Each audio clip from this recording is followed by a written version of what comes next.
Welcome to Two Wheels Better, and here we are at the NEC, the International Bike Show, here in Birmingham. 100 years of motorcycling being celebrated today. We're going to see what's in the halls in a few minutes, and I'm going to ask young Paul here just what he wants to see.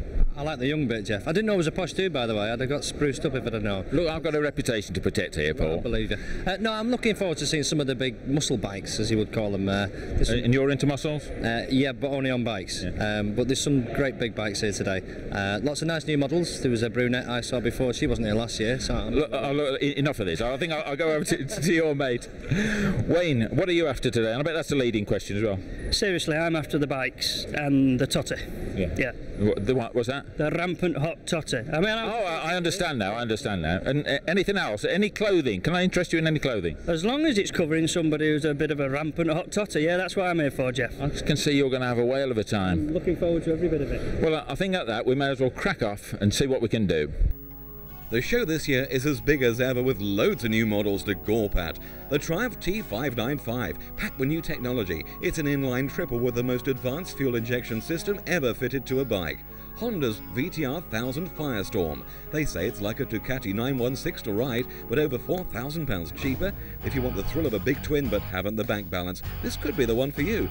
Suzuki's TL1000, with less weight than its main rival, the Honda Firestorm. This 1000cc 90-degree V-twin has fuel injection and Suzuki Ram air direct induction. Moto Guzzi launched the V10 Centuro, the latest in the long line of air-cooled V-twins. Scooters are back in fashion in a big way.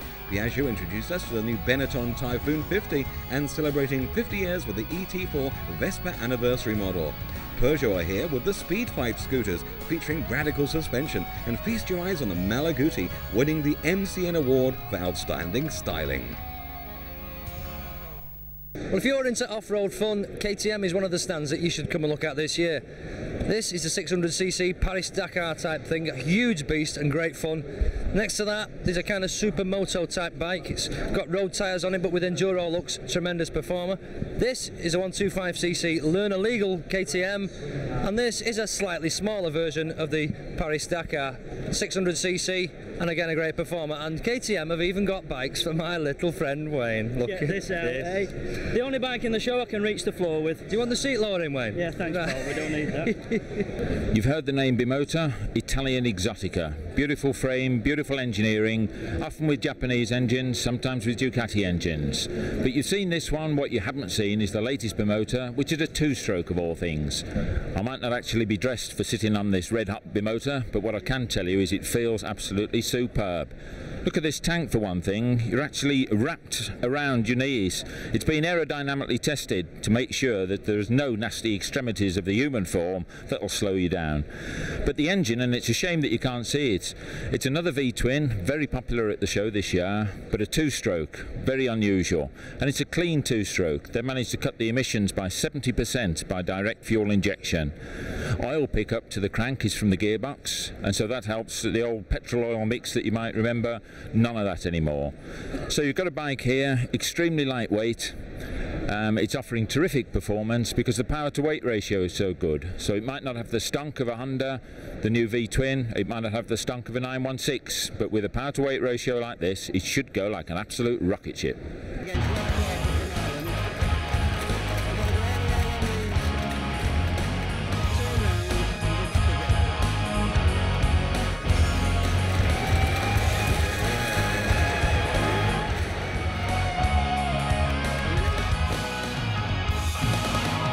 This is Michelle, and she's just enlightened me that she really doesn't know a thing about motorcycling. She looks like she does enjoy sitting on a motorcycle. Michelle, just even though you're not into motorcycling, are you enjoying being looked at by all these fellas here? I am, it's great. Oh, yeah, I don't blame you really. They're not looking at me, and I'm enjoying it as well. And even though you're not into bikes, as I've just said, would you like to ride one like this? Yeah, I would. I'm trying to persuade my boyfriend to get one this time. Are you? Yeah. Does he ride a bike? No, he doesn't, but I'm trying to persuade him. Yeah, persuade him. Yeah. Well, never mind. Ignore him having a bike. You get a bike. Get one of these little mopeds. Take your test, and then you'll be able to go out on the street with that. Okay, good idea. It's very nice of you to interview us. Thank you very much, and you look lovely. I'll leave you to all these photographers. Yeah, thank you. Okay. Well, we're talking about big bikes and big engines. I like big engines now. I've come to the NEC to look for a big muscle bike.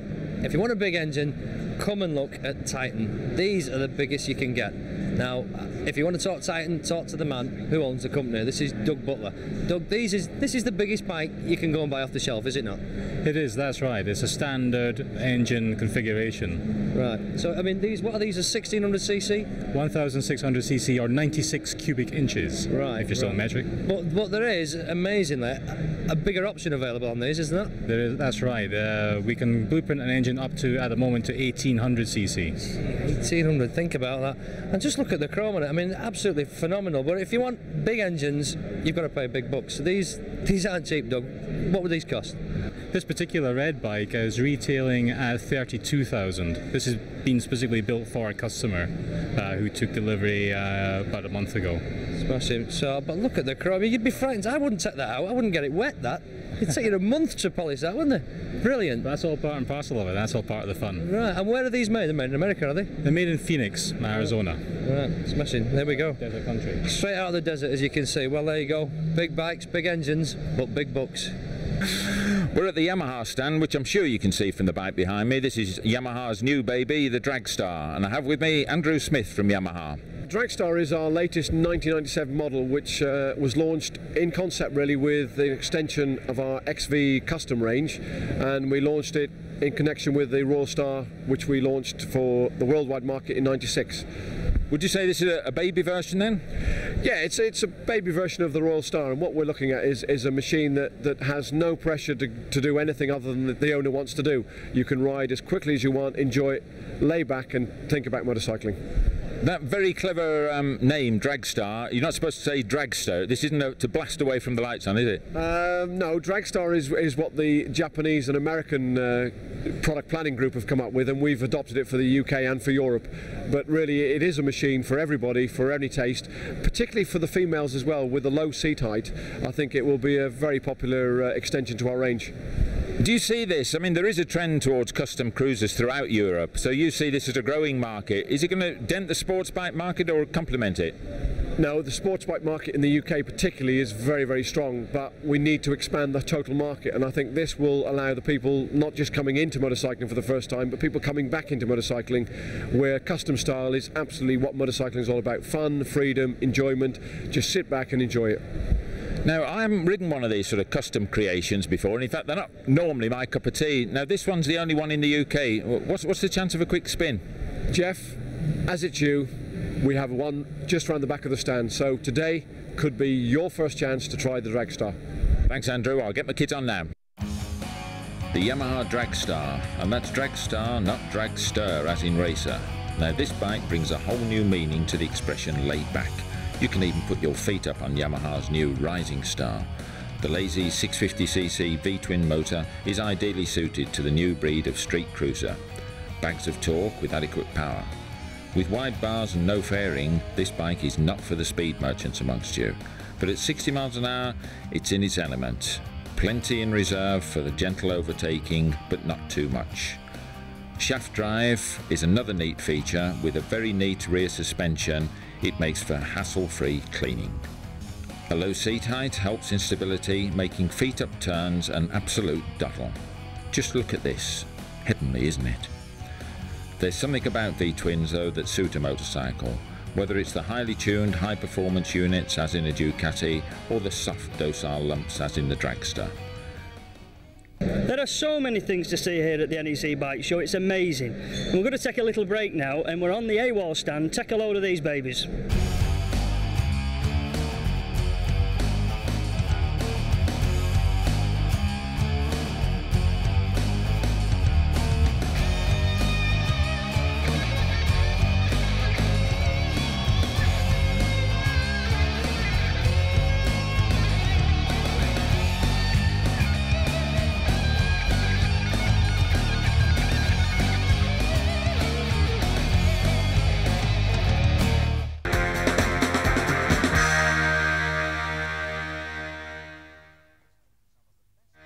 You're watching Two Wheels Better.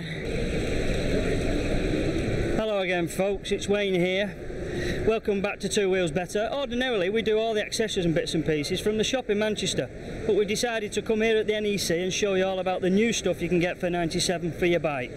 This is a range of screens, all universal fit, from a company called Givi, who come from Italy.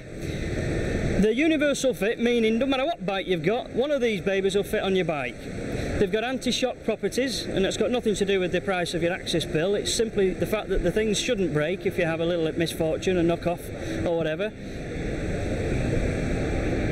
And there's tinted, there's clear, there's big, there's small. They're about £70–80 upwards, going up to about 120 for the big ones. There's a couple of other things to tell you about on the Givi stand, but just look at these babies. There'll be a colour on this lot to match your bike, don't matter what it is. There's different size cases, they've even got a backlight in the back of the things. Another new thing for 97, for those of you who can't read the sign, this is Givi's version of the famous Baglux bag that you see on many a machine nowadays. It's a harness that fits to the tank, and whatever machine you've got, there'll be an applicated version. A good touring size tank bag. It'll fit anything. Definitely the star of the show for many people is the bike behind me, the T595 Triumph. And I've got Bruno with me, Bruno Tagliaferri of Triumph. Bruno, it's been a hell of a hit, hasn't it, this bike? It seems to be. We launched it at Cologne, and obviously the dealers have seen it. It's had a little bit of press coverage, but the reaction from the public has been phenomenal. A little bit of press coverage. It's been full of the thing. It seems that certainly the British press just can't wait to sort of get their hands on it, and they're all sort of championing for it. It's very almost jingoistic, isn't it? You know, it's British, it must be good. Yes, obviously we've been back for 6 years now, but this is our first serious attempt at making a purist sports machine, and that's where the market's expanding, so I think the timing's been spot on. When will deliveries start? In this country we're probably looking very early part of the new year, January, for the 595, and probably 6 weeks behind on the naked version, the T509. You were building a new factory, or are building a new factory. Are you going to build yet another one to cope with the demand? No, I think the new factory will take us forward in production numbers, but at the moment we've got space in the current factory. We want to outgrow ourselves first before we take the next move. Well, that's very wise. Don't sort of run before you can walk. Mind you, I reckon you are running with this one anyway, Bruno. And you're looking forward to a good show, obviously. The show's perfect timing. People now are looking at next year's machines. I think they consciously make a buying decision at the show, and there's a lot of new models here, so it keeps us on our toes too. Okay, Bruno, well, thanks very much. And when can I get a ride on one of these? Well, I'm afraid you'll have to join the queue, Jeff. Well, here we are on the Honda stand. Now, this is something that's been around for a few years now. This is the GL 1500 Goldwing, and this has got every conceivable extra. You name it, we've got it. Intercom, radio cassette under here, and just about everything. Vents for your fingers, vents for your feet, a flat 6-cylinder, water-cooled engine, good for well in excess of 100,000 miles, a superb machine. And you can even fall asleep, almost, on the back. Wayne? Oh, sorry. Come on. Sorry, were you asking me something? Yeah, no, just sorry about the bike. But this 1500cc super smooth engine, shaft drive, everything you'd want. But if you don't like the fairing and you don't want all the gadgets, perhaps you'd like the engineering, but with a custom look. Well, come and have a look at this. This is the F6C, or the Valkyrie, as some people will call it. This is the same engine basically as a 1500 wing, but all the fairing's gone and it's been replaced by lots of nice shiny chrome bits. Superb looking bike, brilliant handling, loads and loads of torque, and smoother than any Harley Davidson you've ever ridden.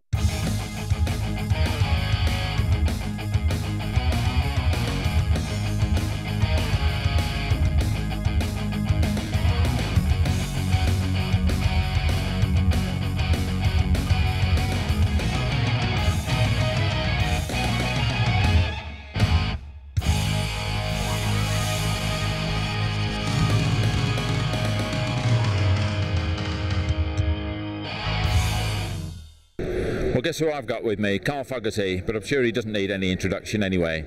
Carl, looking forward to next year on your racing exploits back on Ducatis? Oh, for sure, yeah. It's it's where I belong, I think, and kind of missed it a little bit this year at some races where I thought I could go well on Decay. I struggled on the Honda, maybe like Brands Hatch, places like that, but yeah, I'm looking forward to it, yeah. Well, behind me here I can see a bike just suited to you in next year's World Superbike. So what do you think the chances are on this ST2? Ah, yeah, no problem. Just take the panniers off, we'll be all right. What do you think of the show anyway? I know you've been a difficult man to get hold of. You've been down at Honda and now you're up at Ducati. But what do you think? It looks like a booming business for bikes? Yeah, it's a great show, this one. It's obviously the best one, and all the new bikes are sort of on display for 97 as well. So it's a really good show, very colourful, and it's good. I don't suppose you get much chance for riding on the road at all. Do you get out at all on a road bike, or do you prefer to do your thing on the track? Yeah, I sort of prefer to stay on the track really, where there's nothing coming the other way, but you know, maybe in the summertime I'll get out on a bike a little bit, but it's very minimal really. I prefer to be in a car on the road, to be honest. So bumping fairings is okay, bumping into cars you're not so keen on? Yeah, I don't, like I said, you know, on a track there's nothing coming the other way, and on the road, I think guys who race bikes for a living, like, you know, and try and ride them on the road after it, find it so hard work. I do anyway. I'm just not used to judging things like, you know, lampposts and traffic lights and things on a bike. In a car it just comes natural, though. It's strange. Yeah. What's the response been so far to you getting back onto Ducatis? I mean, I see there's a new 996 916 over there, if you're following me. I don't know whether you've seen that. Obviously a bored out one. Ducati must be hoping for great things following in your footsteps. Yeah, I'm sure they are. I mean, every year every manufacturer improves the bike a little bit more for the following year, and hopefully Ducati will make their bike a little bit better than this year, and because I know the other guys will be doing so. You know, it should be good. I'm pleased to be back on a Ducati, like I said, and I'm looking forward to the year. Okay, well, thanks very much, Carl. Enjoy the rest of the show. Thank you. Well, if you're into big muscle bikes, you must come and have a look at the Kawasaki stand. Now, this is Glen Fisher. Glen, you're the national sales manager for Kawasaki, and I've been looking at the ZRX 1100, which is going round somewhere on this carousel. Doesn't look completely different, doesn't look brand new. It looks like a lot of old Kawasaki's. It may look like a lot of old Kawasaki's, but it's not. It's brand new technology with the latest suspension, engine, etc. from ideas in the past. Basically, it's based on, people will remember the early 80s, the Z1000Rs, Z1100Rs, and this is the latest up-to-date technology of that motor. Yeah, it looks very much like, especially in this colour here, which is disappearing somewhere, looks very much like a Z1, doesn't it, with the squarish type front around the headlamp? Yeah, it does, but remember the early 80s, the Eddie Lawson replicas of the two bikes I just mentioned, they had the same sort of fittings of the small bikini fairings, step seat, and an aggressive muscle bike look. This gives you today the latest sophistication in suspension, engine and handling of all the better things that are available today in motorcycling, but in a retro type look. Front starts with a multi-adjustable 10-way adjustable suspension on the forks. It has 6-spot calipers to haul you up from fast speeds, latest frame technology, low profile radial tyres. It has a GPZ 1100 base water-cooled engine, although it may look air-cooled, it's water-cooled, 106 horsepower, and it has the latest in swinging arm technology to collect all that power and to control it. I'll have one now. Whilst we're at the bike show, we've decided to visit the Phoenix distribution stand. They do just about everything for bikes, and one of the things they've got is this beautiful exhaust system. Look at this bike. It's decorated in its Shark Racing Helmets livery. It looks absolutely gorgeous. It looks like a race thoroughbred machine. It's got a racing appearance exhaust on it, but in actual fact it's a BSI approved exhaust, so you can look like the boy racer but still keep within the legal limits. Even this thing, beautiful exhaust system, extraordinarily well made. They don't come much better than this, but still carbon fibre, race appearance and BSI approved. So I don't see any point in breaking the law when you can have a powerful system on a powerful bike and still have it approved. Anyone who's a fan of the big yin, Billy Connolly, must have seen his tour of Australia. What you've probably also seen is this mega Harley-Davidson trike. This is it, in the flesh. I haven't got the colourful language of Billy Connolly to explain it, but it's absolutely awesome, and I'd love to take it out. Right, we're in the arena bit for the trials with this very strange lady who's very attractive and actually got absolutely no sense at all, because she's going to take my place in the sidecar with Robin. Now, first of all, I've got to ask Robin how on earth he convinced this young lady to go in the sidecar with him. I didn't, but I think somebody must have press ganged this young lady here into having a go. She's never seen a trial sidecar before, and she thinks that it's like no problem.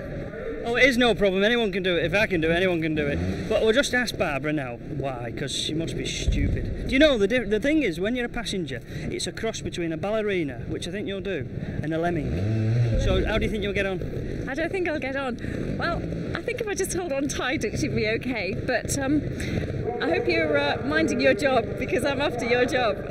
Oh, she's after my job. Well, it's probably easy to get, to be honest with you, because you're a lot better looking than I am. The thing is, I'll give you a word of advice. All you do is hang on tight and close your eyes. I've been doing it for 25 years that way.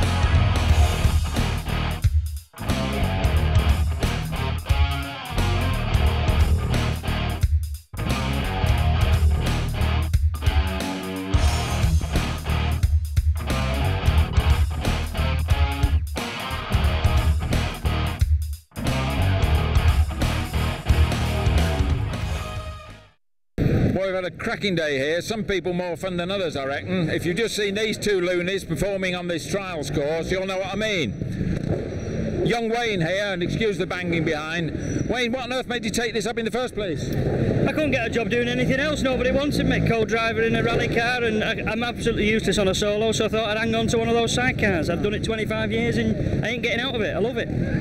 And Paul, what about you? Your first time, you're a sidecar virgin, I understand. I believe I'm absolutely knackered. I will never ever take the mickey out of this man again. You were only on it for a few minutes. I know, I'm still knackered. I've got muscles in places I didn't know I had places. Amazing. That's what his wife was saying. 3 minutes and that's his full. Well, just before we go, you seem to have grown in stature while we've been at the show. Wayne, I can't quite understand it. What's happened to you? Ah, well, you know, the show lifts you up. I mean, it's an amazing place. You've got to come down to the NEC and come and see everything. What biking's all about, Jeff. I think the secret's just been revealed actually by this guy, but never mind. But anyway, we hope you've enjoyed the show, and we're going to close on the cavalcade as it arrived at the show. See you next week.